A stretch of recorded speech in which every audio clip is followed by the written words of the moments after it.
روزوں کا مہینہ رمضان کا مہینہ ہے، جس میں قرآن اول نازل ہوا، جو لوگوں کا رہنما ہے اور جس میں ہدایت کی کھلی نشانیاں ہیں اور جو حق و باطل کو الگ الگ کرنے والا ہے۔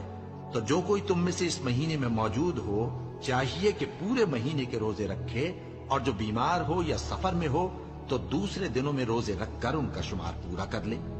اللہ تمہارے حق میں آسانی چاہتا ہے اور سختی نہیں چاہتا، اور یہ آسانی کا حکم اس لیے دیا گیا ہے کہ تم روزوں کا شمار پورا کر لو، اور اس احسان کے بدلے کہ اللہ نے تم کو ہدایت بخشی ہے تم اس کو بزرگی سے یاد کرو اور اس کا شکر کرو۔